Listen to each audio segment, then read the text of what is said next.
Could someone pull the door shut? Thank you so much.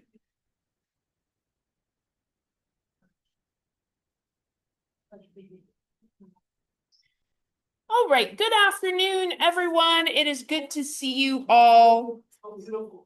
We are here in the afternoon at the end of our second or third week of class, depending on how you're counting it. So at this point, we know where the Middle East is. We know what countries are here. What are some languages of the Middle East? What are some languages of the Middle East?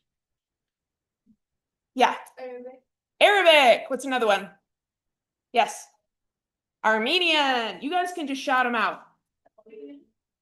Assyrian, Farsi. What are some more? Kurdish, yes.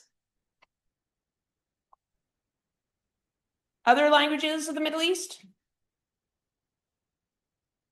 We have Turkish, we have Pashto, we have Hebrew, we have all sorts of different languages. What about, does anyone know any languages of the Horn of Africa? Yes. In Amharic, yes, absolutely. That's a very important one. Yeah.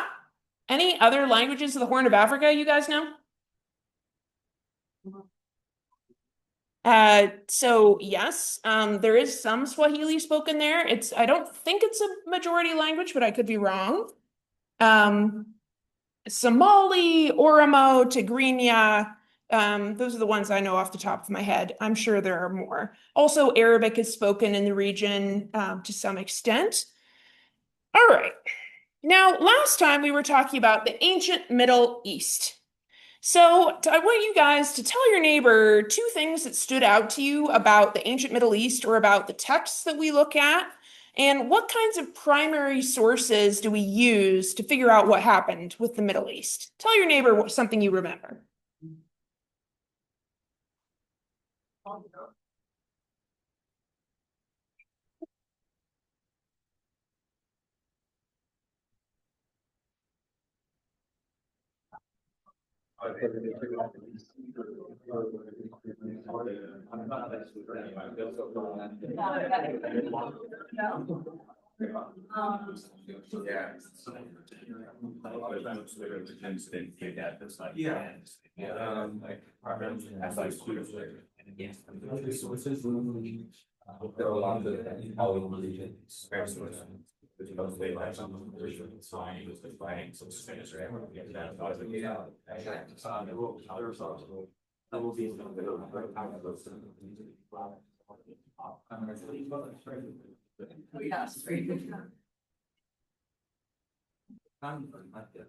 Okay, what's something that stood out to someone about the ancient Middle East?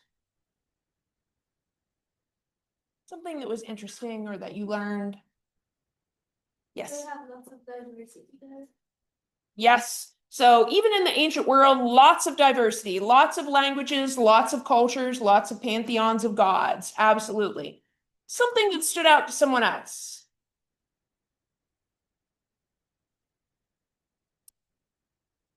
Yes. There were like frequent issues and like disputes with like trade routes? Like. Yeah, absolutely. They had a lot of disputes about trade, about resources, especially water, but also other resources as well. Absolutely. What are some kinds of primary sources we can use to figure out what was going on with the Middle East? Yeah. Yes. So we have art like sculptures, other visual arts. Yeah. What else can we look at? Yes. Yes, architecture. So whether they can build something or not tells us a lot about the skills and technology that they have and the knowledge that they have. Absolutely. Also about what they cared about. They wanted to build a building for whatever purpose. What? Something else? Yes.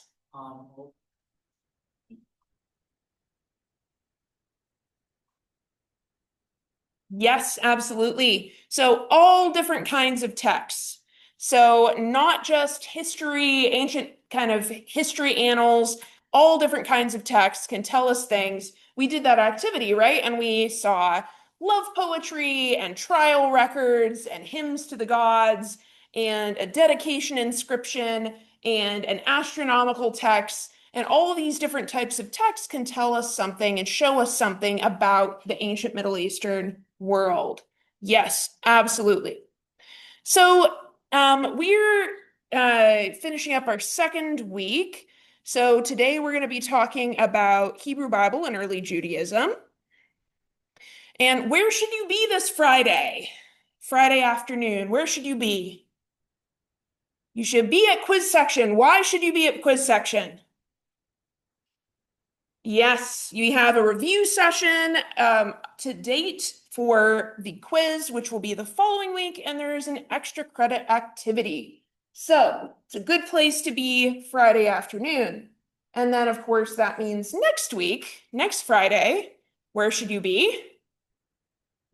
The quiz section for the quiz. Yes, please do not be the person who emails me a week later and was like, I didn't know we had a quiz. Please don't do. We had 3 people in this class last time I taught it who did that. And I'm like, no, just no. I'm sorry. So I will be updating the review sheet either tonight or early tomorrow. So before going to the review session, it's a good idea to kind of look it over and be like, these are the things that I want us to make sure we talk about. These are the things I'm not sure about. I didn't have this in my notes or whatever. Yes. What is like the format of this gonna look like? This is a great question. So there's going to be a map to start that you're going to label, and there's going to be some matching. For example, I might ask you to match some important characters like Constantine with things that they did. So knowing some like major people would be useful. And then there'll be the short answer questions. I've given you a list of potential short answer questions, and I will choose kind of from that list.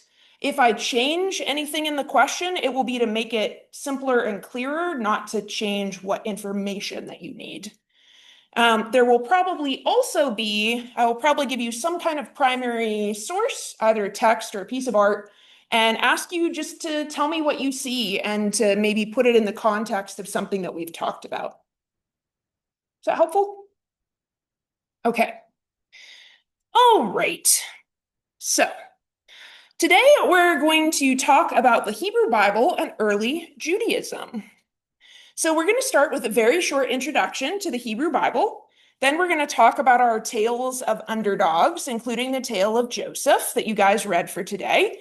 And then we're going to talk a little bit about early Judaism. So let's start with a very short introduction to the Hebrew Bible. The Hebrew Bible, also known as the Old Testament, is a very famous collection of texts written by the people of the kingdoms of ancient Israel and Judah and their ancestors and descendants. The Bible collects texts that describe or focus on the relationship between the Israelites and Judeans and their God. Now, where were the kingdoms of Israel and Judah where this collection of texts is largely being written? They're down here in Canaan, around the Jordan River. Okay? So between Egypt and Mesopotamia. So if you wanted to travel from one of these places to the other, you would have to go right through Israel and Judah. Now, the Hebrew Bible, Old Testament, is largely being written during the period when Israel and Judah are independent or dependent kingdoms here in this region. So what time period are we talking about? The kingdoms of Israel and Judah are in this region known as Canaan, right? And the two kingdoms, according to the Hebrew Bible, are founded a little bit before 1000 BC as one kingdom. And then pretty rapidly in the 900s BC, they end up splitting into two separate kingdoms, the kingdom of Israel to the north and the kingdom of Judah to the south. So the capital of Judah was Jerusalem, and the capital of Israel moved around a bit, but for the most part, their capital was in Samaria, ancient Shomron.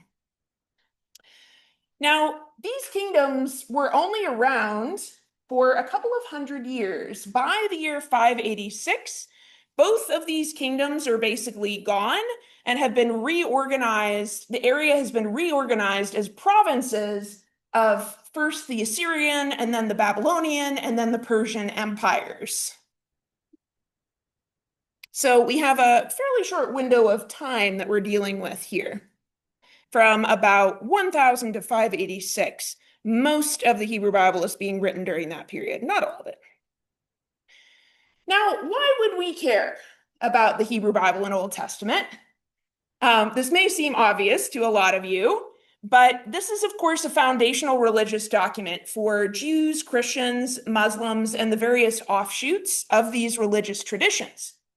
According to a fairly recent survey, more than 50% of the people in the world belong to one of these three traditions.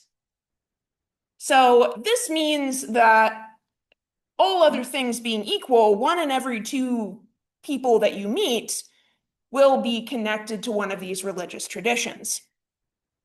The Hebrew Bible and Old Testament are also crucial for our understanding of the history and culture of the peoples and regions around the world that these various religions have impacted over time. So if we want to understand the history of not just the Middle East, but also Europe, also America, also many other parts of the world, knowing something about the Hebrew Bible is quite helpful. So the Hebrew Bible, as we kind of already mentioned, is mostly written between the 900s and 400s BCE, and it covers events all the way from the creation of the world down to the 400s. It includes many different types of texts. Just to give you a couple of examples of types of texts you might find in the Hebrew Bible, we have accounts of people and events that are kind of like biography or history. Not exactly what we think about as modern biography and history, but in that direction. So we have these accounts of people and events, again, focused on how these relate to their God. We also find lots of laws. We have moral laws where they say, don't do a thing because it's wrong. We have what are called civil laws, which are like example applications of the moral law. How do you actually practice this moral law? And there are also ritual laws, which are like, how do you worship the God of the Hebrew Bible? How should that work? There's also quite a lot of prophecy. Quite a lot of prophecy. Now, in modern day, we tend to think of prophecy as being, I can predict what the stock market is going to do in the future, or I can predict this thing about the future. That's how we tend to think about it, right? In the ancient world, that wasn't so much what prophecy was about. So, in particular, the prophecy of the Hebrew Bible includes a lot of prophecy about the present. You would have people who were prophets, people who were given words to speak by God, according to the Hebrew Bible. And basically, they would go to the community and be like, here's how you guys are doing at obeying God right now. Here you're doing a good job. Here you're doing a bad job. Okay? And they would talk about the future, but they would talk about it in the context of here's what's going to happen to you in the future based on whether you're obeying or not obeying God. Okay? So it's both broader and more specific than how we often think of prophecy today. I'll show you an example of a prophecy in a little bit so that we can kind of see how this works out, right? So we have all these different types of texts in the Hebrew Bible, but all of these texts are relating to the relationship between the people of Israel and Judah and their God, right? So let's look at a couple of examples and see what we can learn about how they're understanding that relationship. The setup for the relationship comes at the very beginning. So the Hebrew Bible starts with an account of how the world is created and how humans are created. So how does that work according to the Hebrew Bible? Well, at the very beginning, God basically makes the universe and everything in it by telling it to exist. He's like, okay, we need a sun, and then there's a sun. We need plants, and now there are plants, right? He makes humans last of the set. And he specifically says, these humans are going to be like me. They're going to be in my likeness, using the word that you use for like your kids looking like you. And also they're going to be in my image. They're going to be like they're going to be representing me. They're going to act as my representatives. So he makes humans to be like him, and he gives them the job of helping to take care of the world, basically. The two initial humans, Adam and Chava, Adam and Eve, and God, they have a good relationship. God comes down to walk with them and talk to them. They hang out. It's all beautiful, right? Everything is nice. There are no weeds growing out of the ground. The animals don't attack you. They just sort of go on their way. Everything is great. It's the Garden of Eden. Everything's perfect. Okay? However, this doesn't seem to last for very long. God tells the humans they can do absolutely anything they want except for one thing. There's one specific tree in the entire world that they're not supposed to eat the fruit of. So don't eat the fruit of that specific tree. Okay? It's kind of the big red button problem, right? Like if you put a big red button in front of someone or like, don't push the button, what do people usually do? They push the button, right? So of course the humans then eat the fruit. They do the one thing they were supposed to not do. Now, because the universe was made by God speaking, when they break what God said to them, they basically crack the universe. They basically break the universe. Animals become hostile. The plants become hostile. We have weeds now. We have thorns now. Farming's going to be difficult now.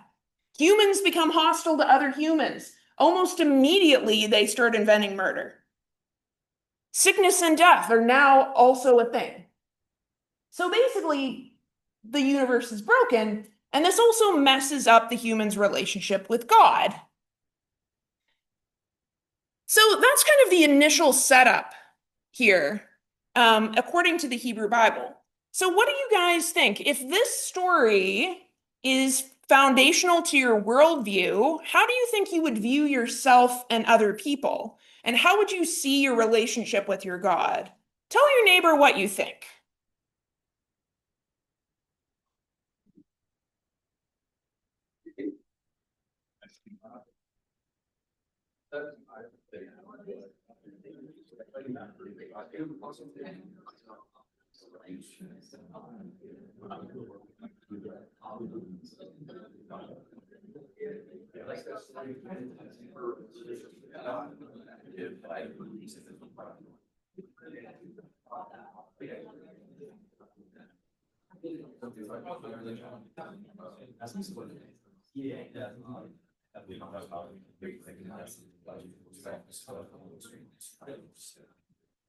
This, we talked about this again, so they just basically.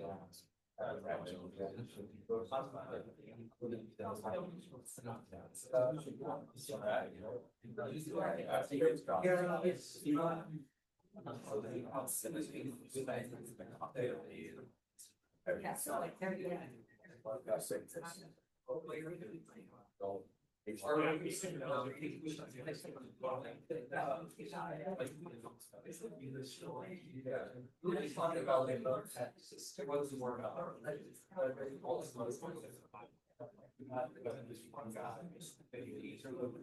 Yes.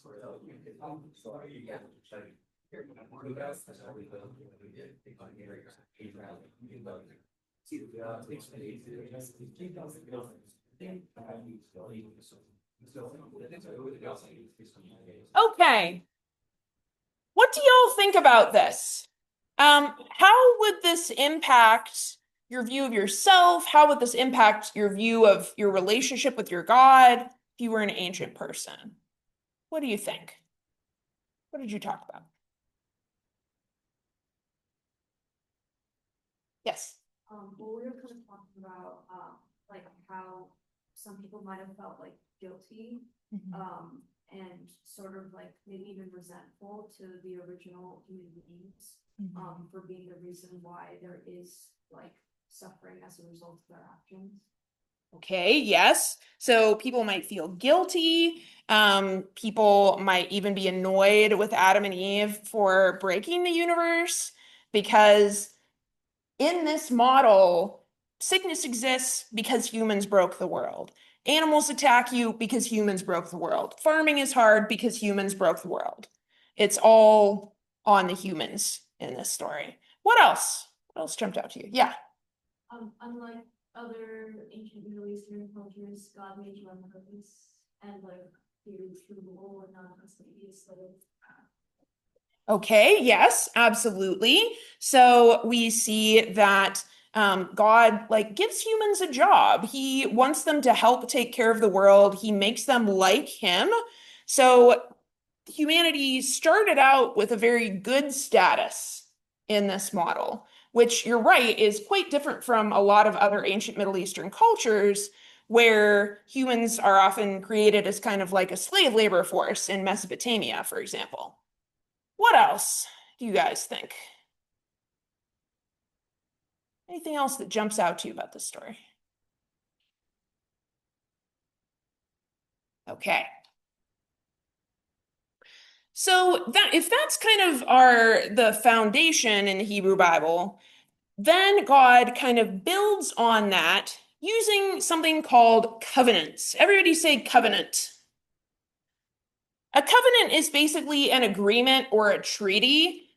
Usually it consists of a formal agreement that has two or more parties, and it'll explain what responsibilities the parties have to each other as part of the agreement, as well as the consequences of keeping or not keeping the covenant.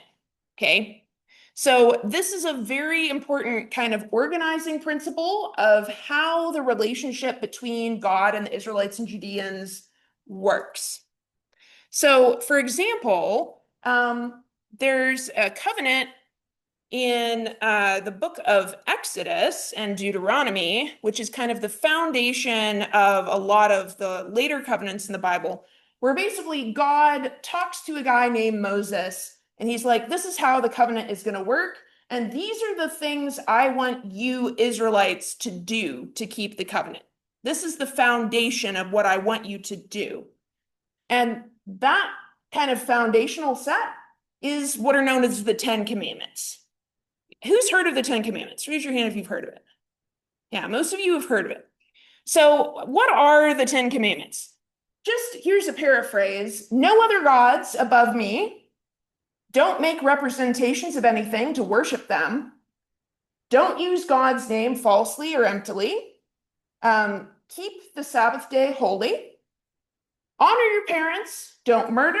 No adultery. No stealing. No lying in a court of law. And don't covet people or things that aren't yours. If this is kind of their moral foundation of their kind of main covenant, What does this suggest to you about the ancient Israelites' view of their God, themselves, and their world? Tell your neighbor what you think. What do you get out of this? What stands out to you?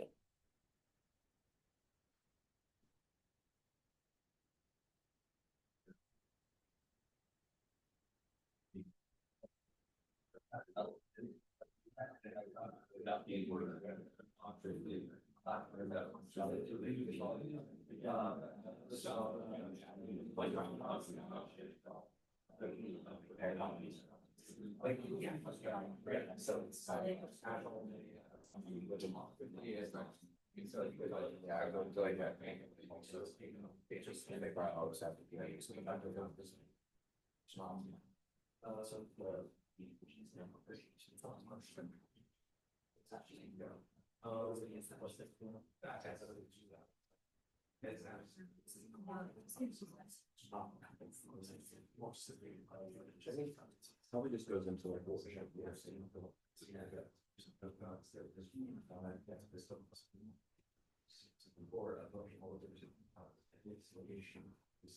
What do y'all think? Is there anything that stands out to you here, or that you think is interesting, or that you can tell about the relationships? What do you guys think?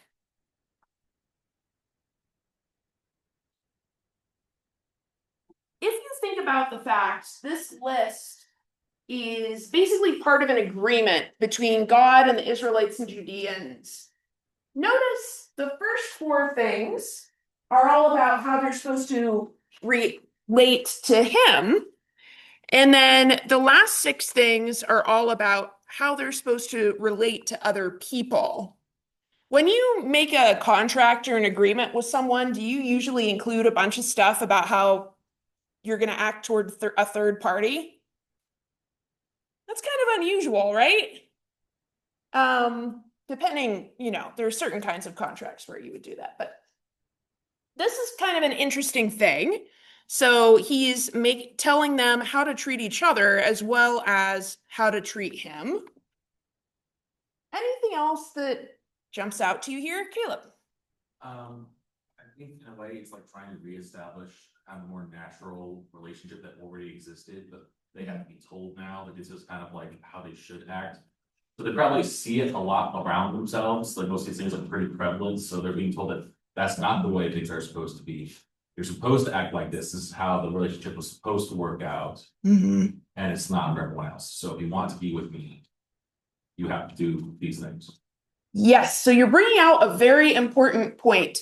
Why does God set up covenants? He repeatedly sets up covenants in the Hebrew Bible. He sets them up with Adam and Eve. He sets them up with a bunch of the ancient patriarchs. He sets them up with Moses. He sets them up with later people. He keeps doing it. And the goal of the covenant is to try to fix the relationship between him and the people.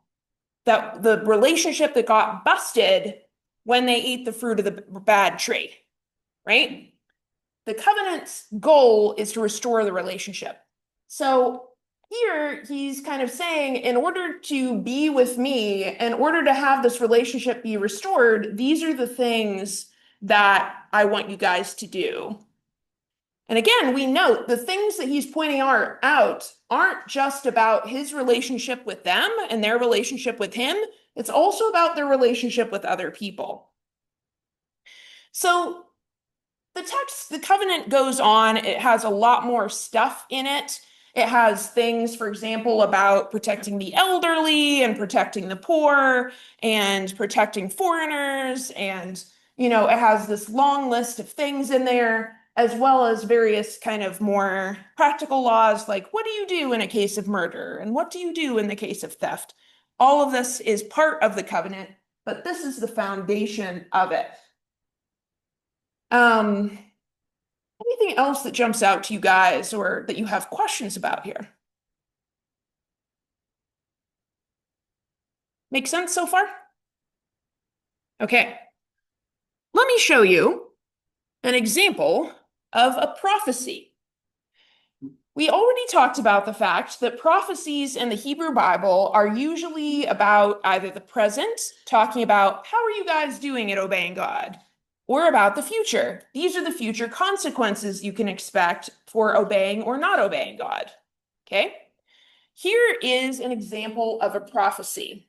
So let me read you this account. And it happened at that time, when King Jeroboam went out of Jerusalem, that the prophet Ahiah the Shilonite found him on the road. Now Ahiah had clothed himself with a new cloak, and both of them were alone in the field. Then Ahiah took hold of the new cloak which was on him and tore it in 12 pieces. And he said to Jeroboam, "Take 10 pieces, for this is what the Lord God of Israel says. Behold, I am going to tear the kingdom away from the hand of Solomon and give you 10 of the tribes of Israel.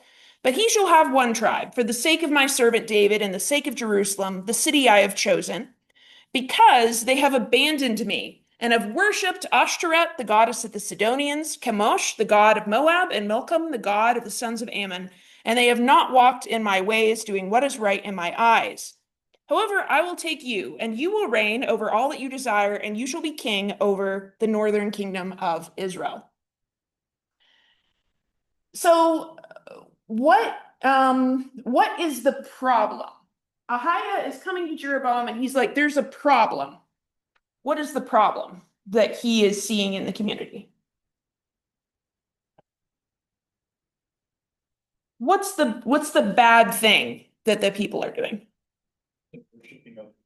Yeah, they're worshiping other gods. So they're worshiping all these other gods.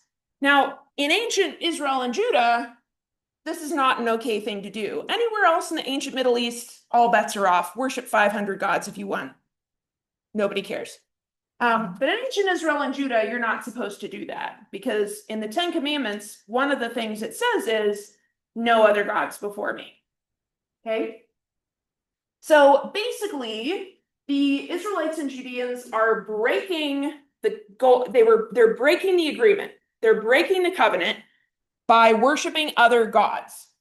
What does the consequence seem to be? I realize you don't know the whole history, but what consequence seems to be happening here? Caleb.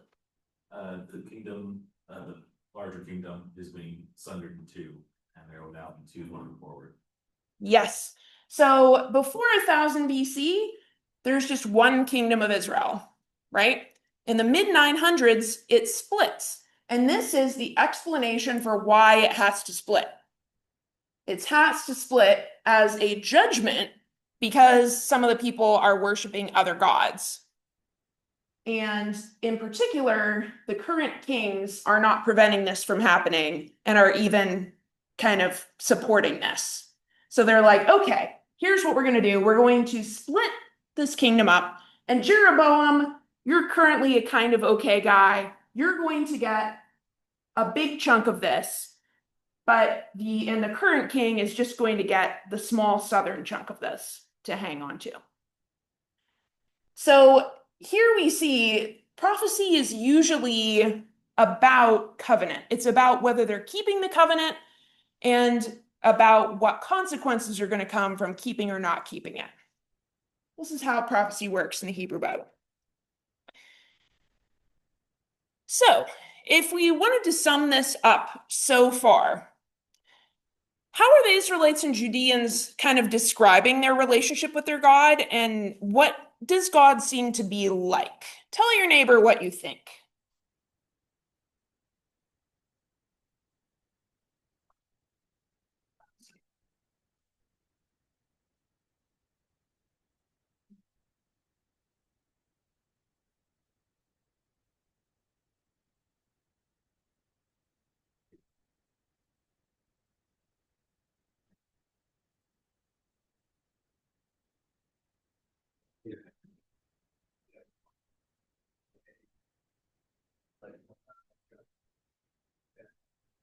I feel like a lot of like that I feel so obey. I think essays like we like so they said stuff so that we could create this because they're only people studying and also so I see themselves as like people see the second right, they're filling in the land. That was just, I suppose, like, Asian gods from, so it's, yeah, so we feel like. Okay. What do you guys think? If the Israelites and Judeans were trying to describe their relationship with their God, like how might they do that? Like what does this look like to them? Yeah. About, like, it's not necessarily a good relationship. It's like, yeah, their goal is to like undo the wrongs of people in the past. So by way of like the Ten Commandments, like these are the rules that they feel they have to follow in order to reach that like good relationship. Okay, yes. So they would very much think, hey, we're not reconciled with God. We haven't fixed this relationship. We need to keep this covenant and continue to keep this covenant in order for this relationship to be fixed. Okay, yeah. What else? What else would you guys say about this? Any other takes on it? What is God like? So I realize we don't have much to go on in this so far, but what's God like according to these stories? What's your sense? Yeah. Comes off as kind of a transactional, figure, right? Like a God who's all powerful. You wouldn't think that they would need anything from humans, right? You create in his image, but he wants their support, he wants their worship, he wants loyalty, right? And in exchange, he gives his blessings to the people into the land. Yes. So when you make this kind of formal agreement, it does end up, especially in this very brief description of it, it does definitely sound kind of like that, where you're like, these are the stipulations. Now, what I didn't talk about is the things he stipulated that he would do. Right. There are those things. So he promises he's going to be with them. He's going to protect them. He's going to prosper them. He promises them these kinds of things if they keep the covenant. But you're right. This isn't necessarily a wholly positive thing when you kind of look at it this way. Yeah. Anything else? Okay. Let's go ahead and take our break so that we don't break up the next section. Let's take our break until 2:15.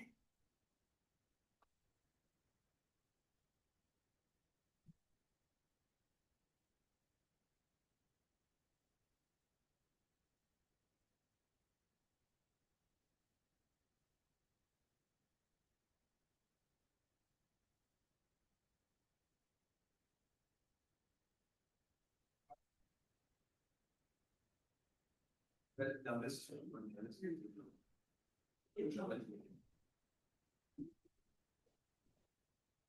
If you want your paper back from last time, they're down here. They should be alphabetical by first name.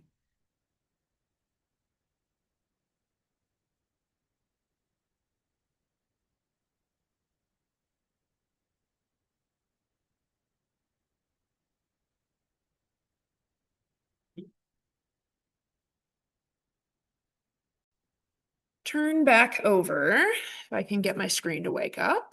Here we go. Let's talk about tales of underdogs in the Hebrew Bible.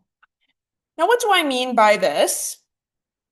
An underdog, as you guys probably know, is someone with less power or in a lower position than other people who are relevant to the story. The Hebrew Bible includes a lot of stories about underdogs who unexpectedly win out over more powerful rivals.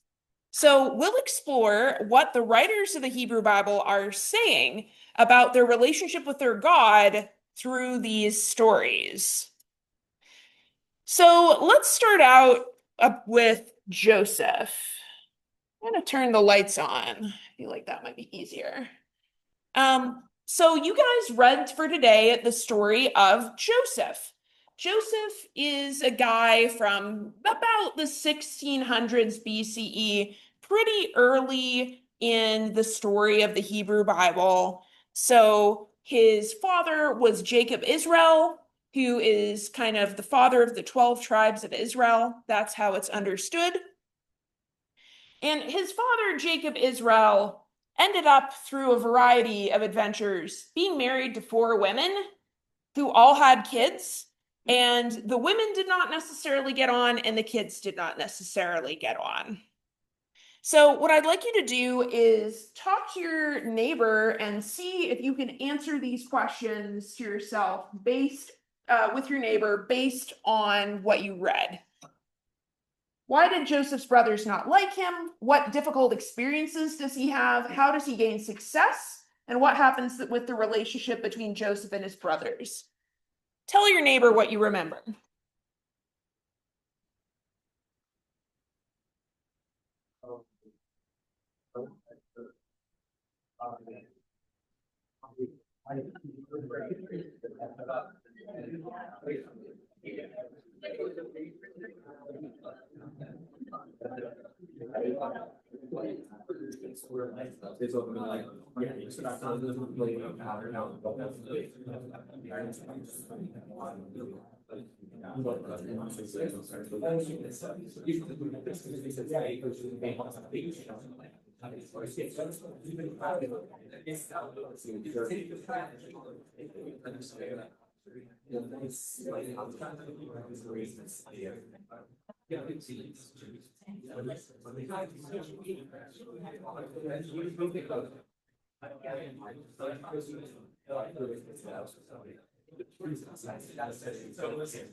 And then he actually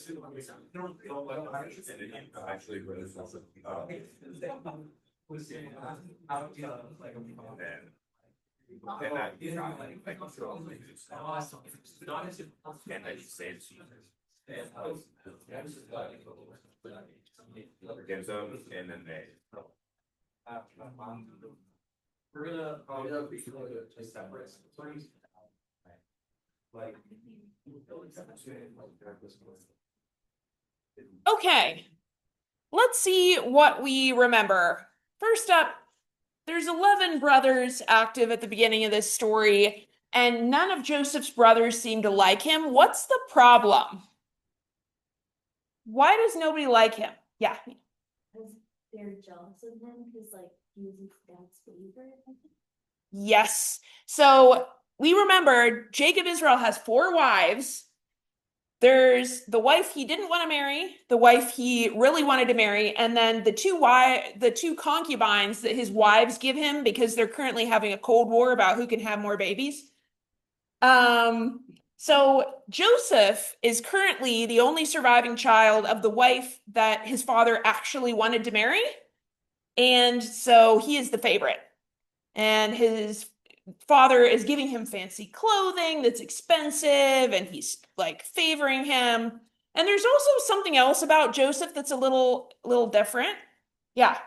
Well, he also has two dreams where like he's there's like a sheaf of sheep or something that like he has one and then all of his brothers have one.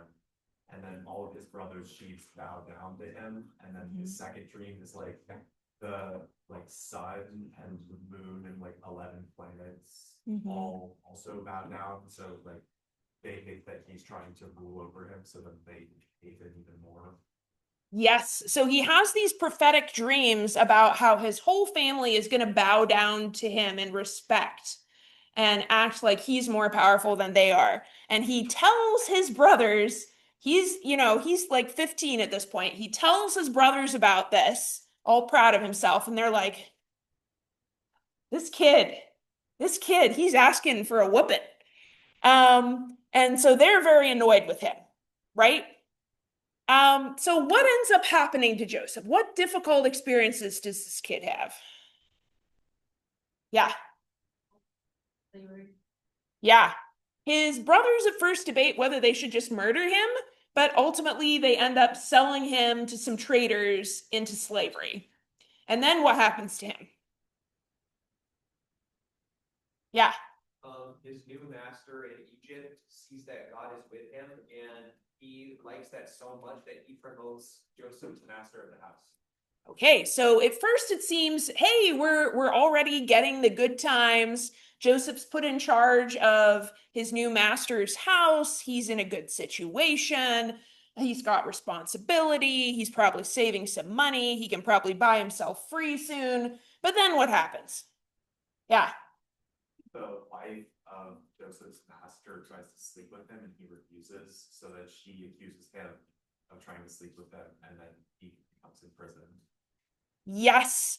So his master's wife tries to get together with him. He is not up for that. He's like, hey, you're my master's wife. Not going to do that. That's wrong. And so she then accuses him of sexually assaulting her. And so he gets thrown in prison. So we've lost all the good we'd gained. We're in prison now. Ancient Egyptian prisons were not fun. They were really, really not fun.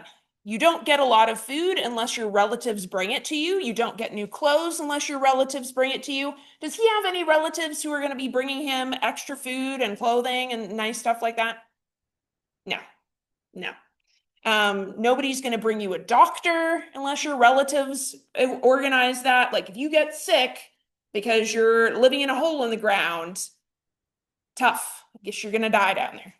So it's not a nice place. What ends up happening to Joseph? Like, how does he, yeah.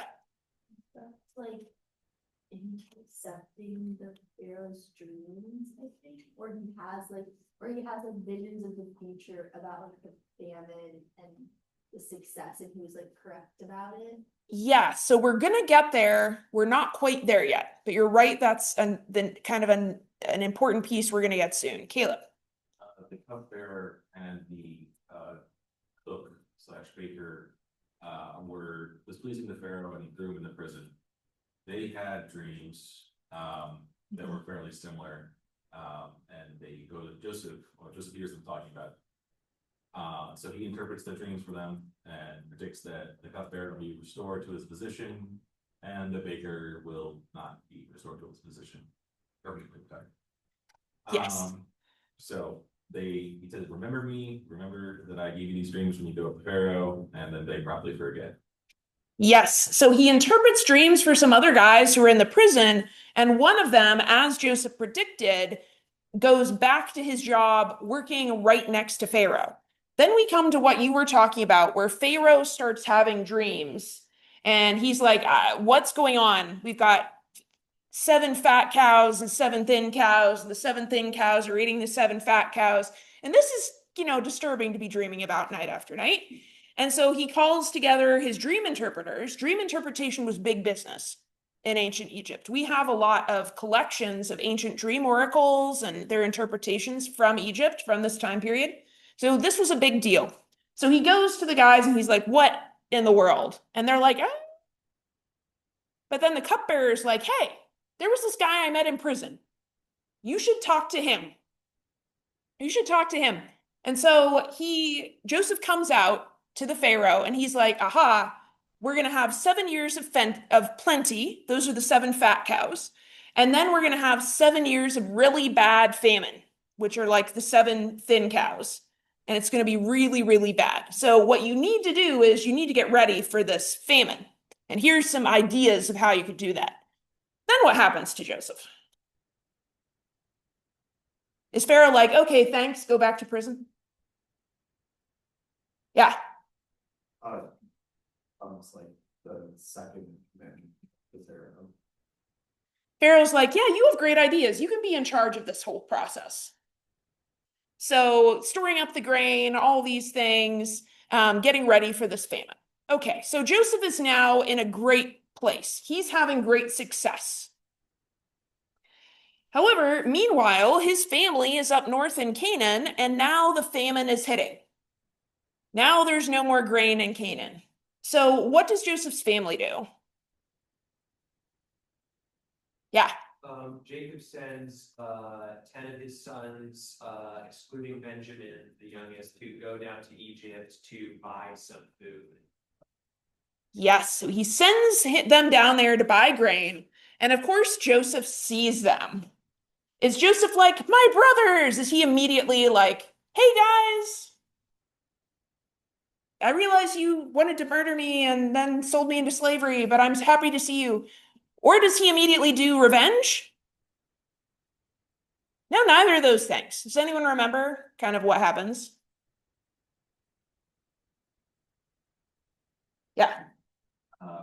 He is not recognizable to his brothers, and through an interpreter, deceives them by trying to sell them grain, and then repeatedly tricks them by like returning their money to them. And they bring it back, and then they need to bring his brother to him. It's like this whole process where he keeps deceiving them. Yes, we've got this whole thing where they don't recognize him, and he's basically kind of testing them to be like, what are you guys like now? Are you still terrible? On the one hand, I want you to have grain, but on the other hand, I have no interest in making your lives any easier than they need to be. So he's like giving their money back secretly, and they're like, is this accidental? Should we take it back again and have double money next time? Then he's like, bring me my little brother Benjamin. So his little brother Benjamin is his full brother, who was like a very small child or else not born before he got sold down to Egypt. So he had no involvement in what happened to Joseph. And so he really wants to see him. So they all come back down again, and they finally do bring Benjamin. And he finally reveals, right? He's like, by the way, I'm your brother. And, is our father still alive? How are things going? And how do they react to this? Do you guys remember? They happy to see him? They're freaked out, right? They're like, we thought you were dead. We were pretty sure you would be dead at this point. But no, you're in charge of this massive, important kingdom instead. So he then tells them, okay, go get dad. Bring him down here, wait out the famine down here where there's food. So they go, they get their father, they all come down, and they live in Egypt. What does anyone have any thoughts on like what ultimately happens with the relationship between Joseph and his brothers? Does he eventually decide to get revenge later or anything like that? What do you think? Does anyone remember? Yeah.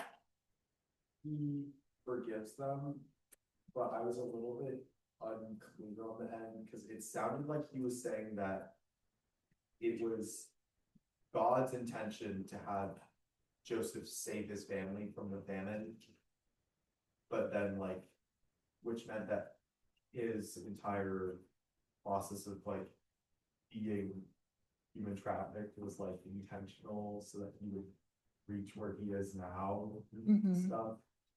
Yes. So he's like, I'm going to forgive you guys because I now believe that God used what you guys did to make sure that our family would be saved.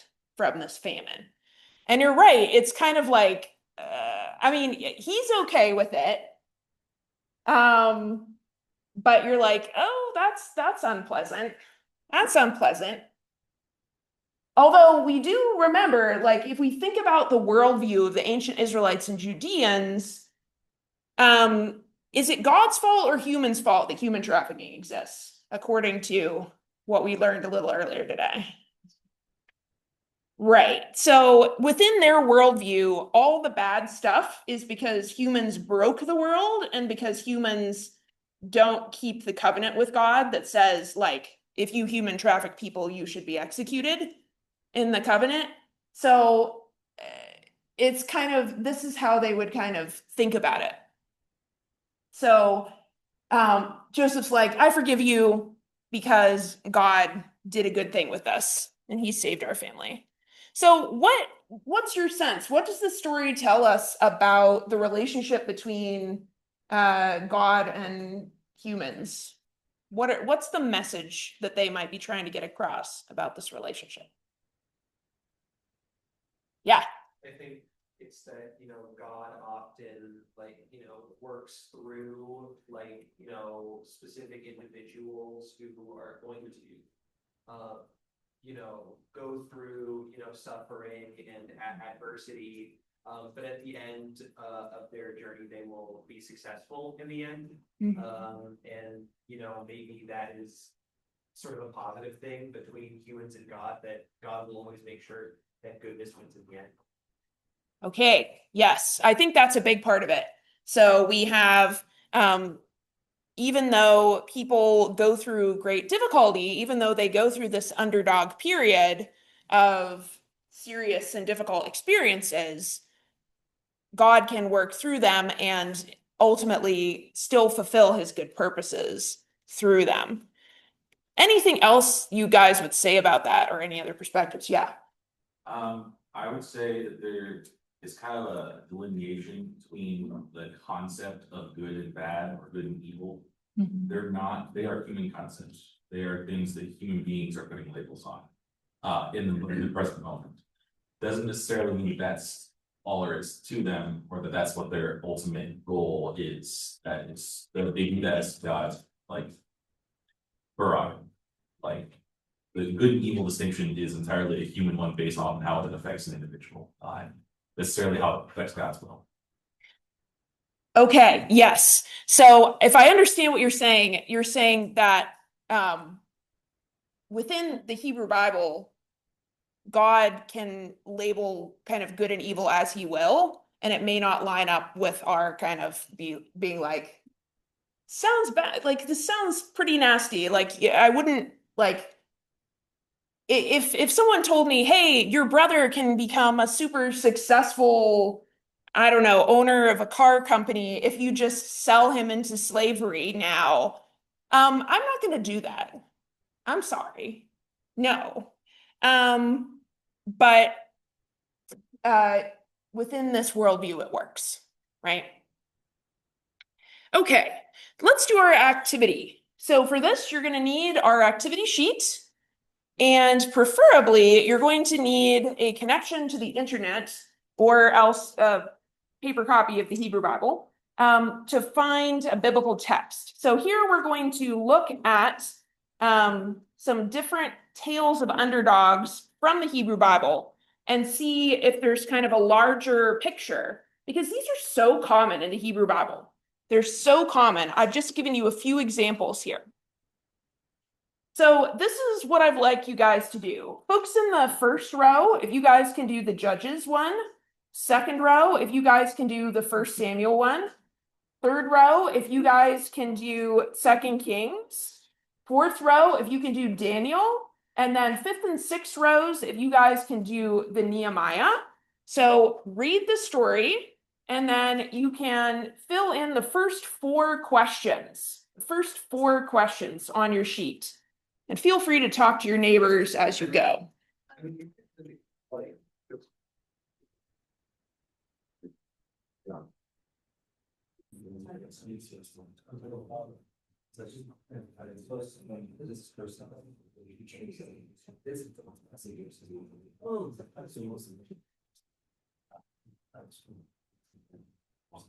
Okay, so let's talk about a couple of these so you guys can kind of see what the pattern is. We won't talk about all of them for reasons of time.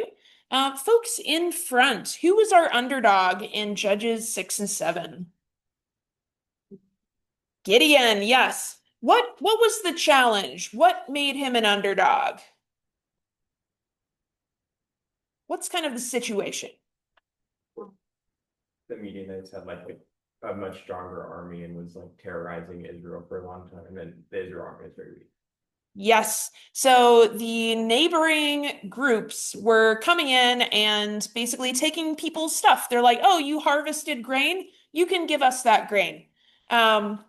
So the Israelites, who at this point, they don't have a king, they don't have an infrastructure, they have no centralized power of any kind. They just kind of are living town by town. They can't really do anything about this. So then what ends up happening? So they end up doing, like, God is giving Gideon orders, specifically like battle, to go into battle, and he abides by it because, like, he wants to protect his people and like also bring them out of this danger and just kind of safeguard them. So this is God. Okay, so God steps in. He's like, okay, Israelites, I hear you. You're very upset with the situation. It's a bad situation.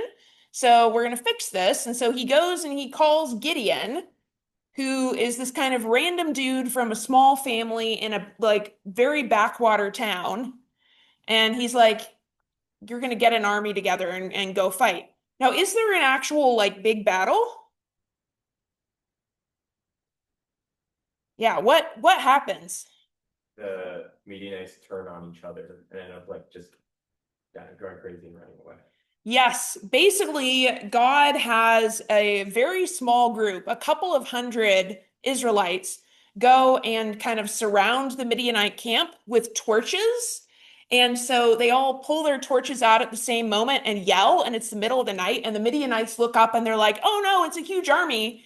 And it's dark, and they all end up fighting each other, and the Israelites just get to stand there and kind of watch. So the Midianites end up taking themselves out. So what did you guys think is like the point, the moral of the story? Like, what does this show you about God and the Israelites? What did you think? Well, it was basically like the moral of the story that they can overcome the impossible with God, and like if you do as he tells you, then he will protect you. Okay, yes. So if you obey God, he'll protect you, even if he's asking you to do something that doesn't seem like it would normally be possible. He can still make that work because he's God. He can make anything work. Yeah. How about the first Samuel passage? So second row, who was our underdog, everyone? David, that's right. What made him an underdog in this story? Like, what was the problem? Yeah. Defending chief and his older brothers, the ones who were not. Yeah. So he's this teenage kid whose job is herding sheep. There's currently this fight going on with this other neighboring people group, and all his brothers go to the war, but he's too young to go to the war. But then what ends up happening? What role does he play? Yeah. He goes to the war to give something to his brothers. Mhm. And then he starts talking to the people around there, and they tell him, like, well, the benefits that the person who kills Goliath is gonna get, and big challenges in life. Yes. So this other people group has sent this big, giant, tough dude named Goliath. And Goliath, every day, he comes out in front of the army and he's like, hey, you little pipsqueaks, whoever wants to fight our army, you can fight me first. Let's fight single combat. And everyone's like terrified to face him. But this little teenage kid whose job is herding sheep comes out and he's like, this is not okay. This guy is running us down. He's insulting our God. And so he goes to fight Goliath. How does that go? Does he get crushed? He does not get crushed. Why does he not get crushed by this giant dude?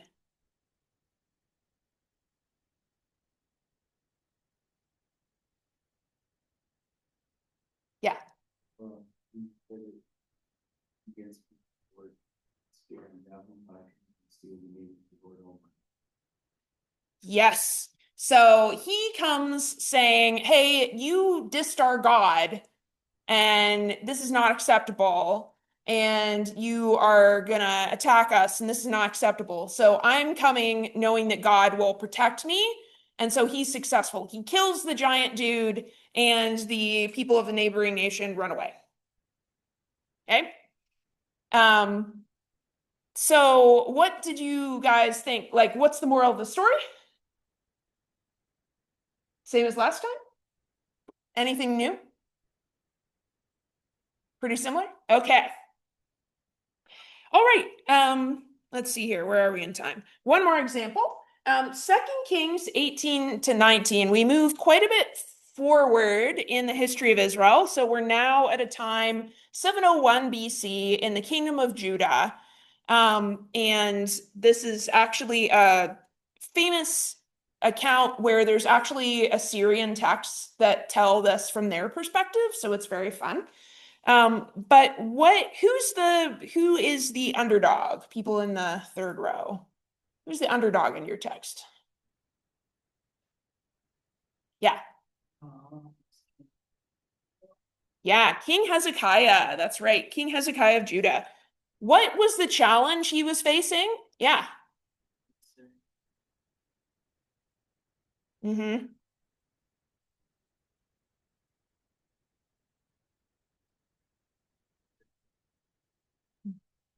Yes, absolutely. So the teeny tiny little kingdom of Judah is facing the army of the massive Neo-Assyrian Empire. Okay? And Sennacherib is there, and his guys are there, and they're coming and they've besieged the city of Jerusalem. They've surrounded it, so no one can go in or out. They've destroyed a bunch of the fortress cities of Judah already. And so things are not looking good for Judah and for King Hezekiah. But what ends up happening? Yeah. Praise God, and then God kills all this. Yeah. So Hezekiah prays to God, and God basically takes out most of the Assyrian army that's encamped outside Jerusalem. So he like strikes them with a like 12-hour plague, and they're all like dead. And so no more problem, right? And Sennacherib, who thankfully for him was not actually camped in the same place, he looks at the situation. He's like, all right, I'm going home. And then he gets assassinated by his kids. So, what do you guys think? What's the moral of the story?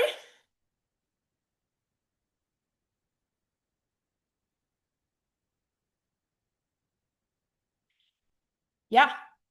We're told that even though your worst ones don't come through to you, which is what Zephaniah did, he thought he was gonna give up and everyone surrounded him, thought he was about to lose.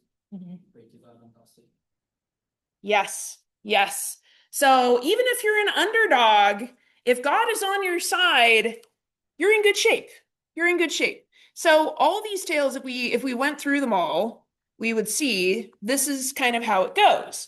So the underdog stories from the Hebrew Bible really show us that you can look at the situation and be like, this guy is too young, this guy is too weak, this kingdom is too small. You look at that, but the Hebrew Bible says the most important thing is your relationship with God, because if God supports you, it doesn't matter how weak you look. You're still going to win. So we see so many of these stories in the Hebrew Bible. Okay. Any questions, comments on underdog stories before we talk a little tiny bit about early Judaism? Okay, let's talk a little bit about early Judaism. Let me fix the lights. Okay, so after the time of the kingdoms of Israel and Judah, they end up getting conquered, reorganized. The whole area is reorganized into provinces of the Assyrian and Babylonian empires, later the Persian Empire. And so a lot of people end up being exiled, scattered around those empires. However, the founder of the Persian Empire, Cyrus, actually tells them they're allowed to go home, but they're not going to have an independent kingdom when they get there. It's still going to be part of the Persian Empire. So in 586, Nebuchadnezzar of Babylon comes through. He destroys the first temple in Jerusalem and takes a lot of people away. But around 539, Cyrus of the Persian Empire says, you guys can go home if you want. So a lot of people go and they rebuild the temple around 517. However, as time goes on, the Jews keep getting passed between empires. So Alexander the Great comes in, his empire falls apart. We then have the Seleucids and the Ptolemies fighting over the area. Finally, the Romans come in. It's a whole mess. So finally ending up with the Roman Empire, here's just a picture showing you the sort of light pink is the Roman Empire in the 1st century AD, okay?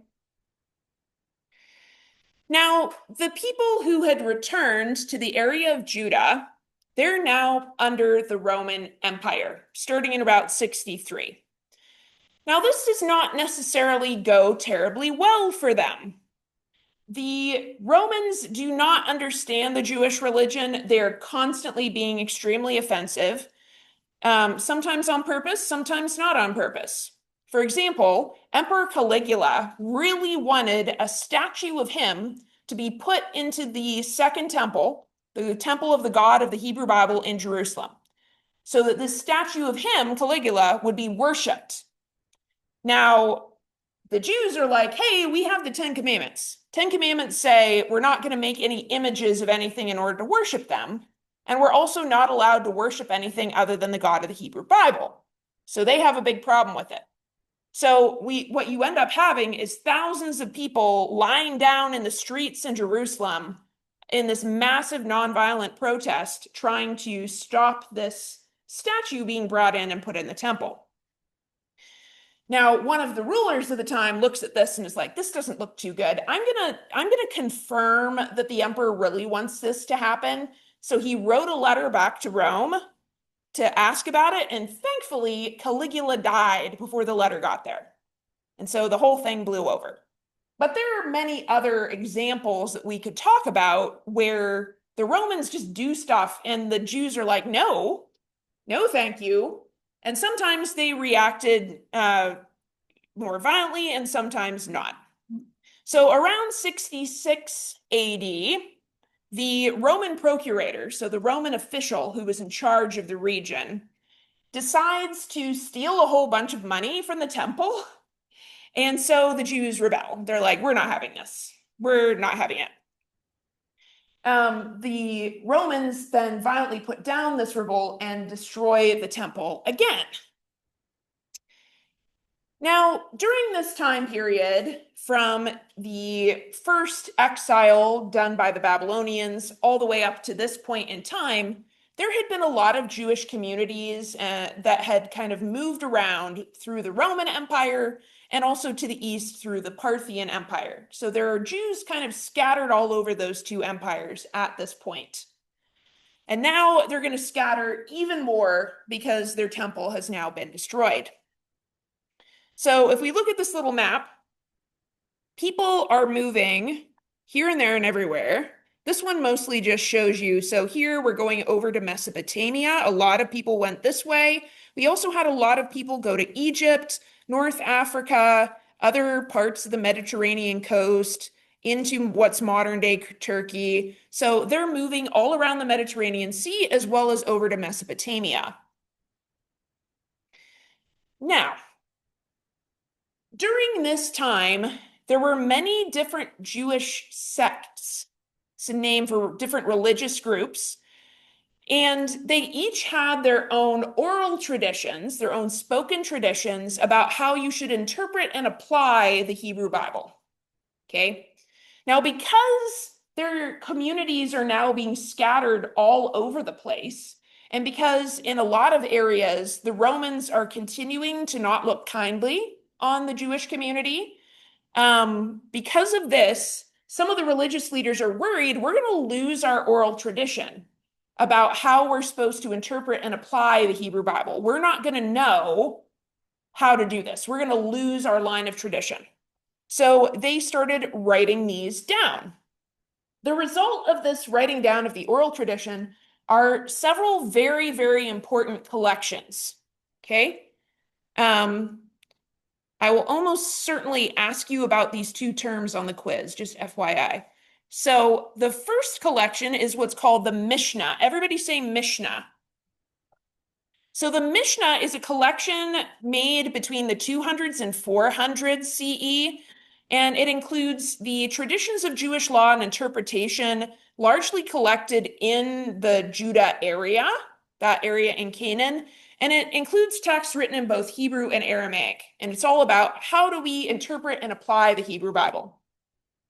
Now, over time, people are also like, okay, but how are we going to interpret and apply the Mishnah, which is then interpreting and applying the Hebrew Bible?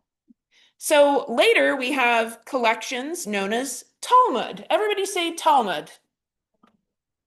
So the Talmud, there are like two main Talmuds, one collected in Jerusalem and one in Mesopotamia. They're collected from like the 600s to 800s. And these are basically Aramaic commentaries on how to interpret and apply the Mishnah. Okay? So we have these very important collections of the oral tradition, the Mishnah and the Talmud. Okay?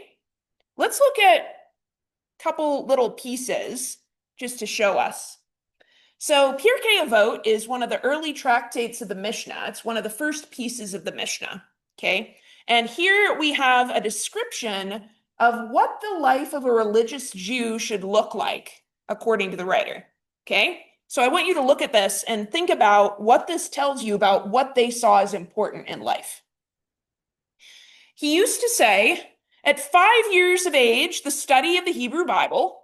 At 10, the study of Mishnah. At 13, subject to the commandments. At 15, the study of Talmud. At 18, the bridal canopy. At 20, the pursuit of a livelihood. At 30, the peak of strength. At 40, wisdom. At 50, able to give counsel. At 60, old age. At 70, fullness of years. At 80, the age of strength. At 90, a bent body. At 100, as good as dead and gone out of the world. What seems to be like really important in this person's life? If in this ideal person's life, like what's a priority to them?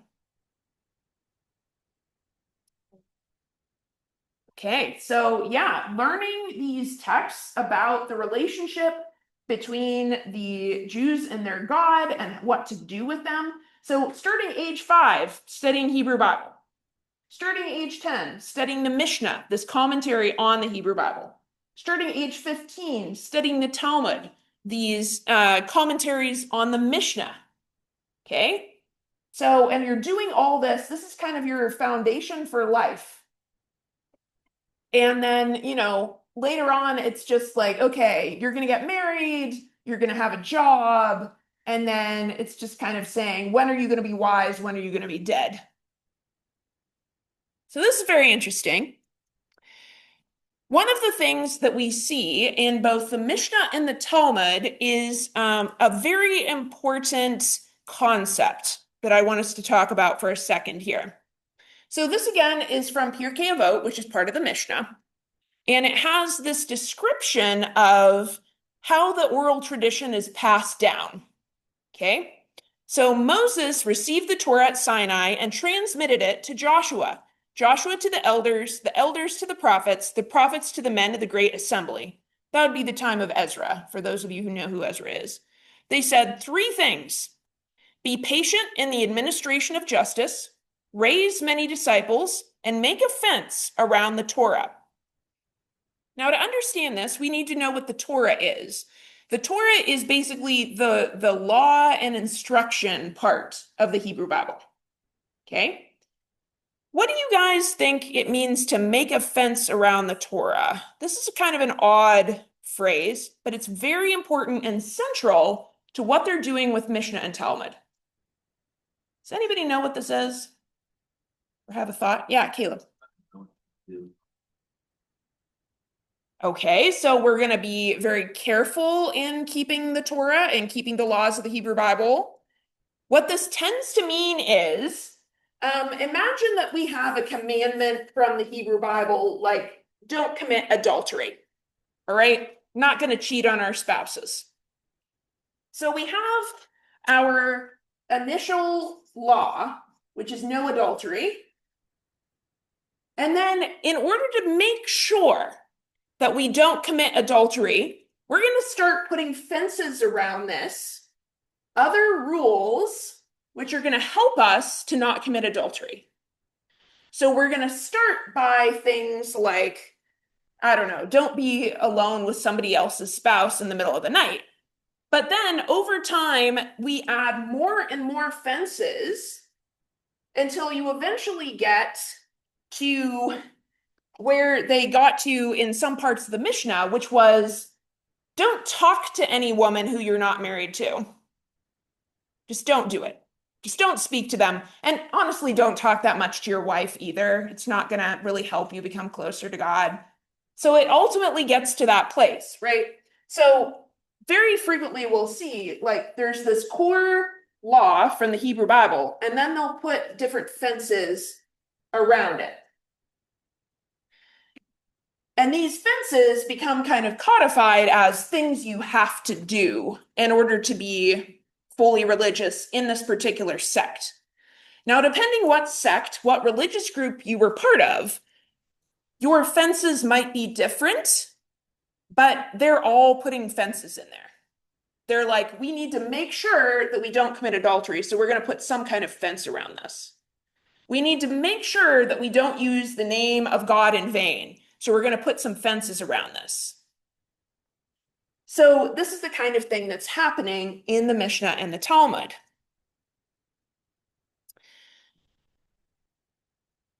Now, what we also see in Mishnah and Talmud, what they don't do is kind of decide what the right interpretation is for all of the law in the Hebrew Bible, or what the exact right thing is for you to do. What they will do instead in Mishnah and Talmud is they will summarize for you what everyone's position was, and they'll tell you what the current majority position is, if there is one, but there frequently is not. So they're just giving you what's the discussion been, not necessarily trying to give you, here's the bottom line of how you do this. So here's an example. The house of Shammai and the house of Hillel, these are 2 schools of thought, disputed the proper way to recite the Shema prayer. So the Shema prayer, if you're not familiar with it, this is, Hear, O Israel, the Lord your God, the Lord is one. You're supposed to recite this when you lie down and when you rise up. And, you're supposed to recite this throughout your life and teach it to your children. And you're supposed to bind it on your hand and put it on your doorpost. Okay? This is basically what the Shema is about. Remembering your relationship to God and passing it on to the next generation. Okay? So the house of Shammai say, one should recite the Shema prayer in the manner indicated in the text itself. Therefore, in the evening, every person must lie down on his side and recite Shema in fulfillment of the verse, when you lie down. And in the morning, he must stand and recite Shema in fulfillment of the verse, when you rise up. Now, the house of Hillel, this other school of thought, said every person recites Shema as he is and may do so in whatever position is most comfortable. So, do you have to lie down and then stand up to recite Shema? or not. This is what they're arguing about.